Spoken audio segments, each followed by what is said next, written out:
জানবে কেউ না থাক, তোমার একজন মা আছে। আমি থাকতে ভয় কি?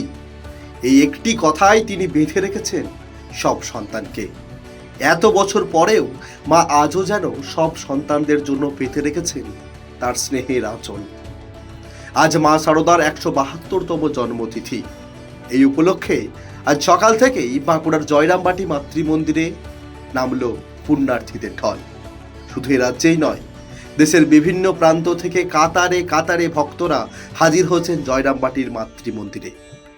মা শারদার জন্মতিথি উপলক্ষে ভোর থেকেই মাতৃমন্দিরের তরফে বিভিন্ন অনুষ্ঠান ও প্রসাদ বিতরণের আয়োজন করা হয়েছে। বাঁকুড়ার জয়রামবাটি মা শারদার জন্মভূমি। এই গ্রামেই 1853 সালের 3রা জানুয়ারি মা শারদা জন্মগ্রহণ করেন। জীবনের একটা বড় সময় জয়রামবাটির গ্রামের বাড়িতেই অতিবাহিত করেছেন মা। পরবর্তীতে মা শারদার পবিত্র জন্মভিটেতে গড়ে ওঠে মাতৃমন্দির।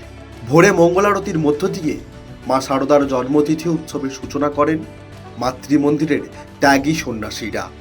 এরপর শুরু হয় বেদ মন্ত্র পাঠ ও স্তব গান। সকালে সম্পন্ন হয় মায়ের বিশেষ পুজো। বর্ণাঢ্য শোভাযাত্রা জয়রামবাটি গ্রাম প্রদক্ষিণ করে।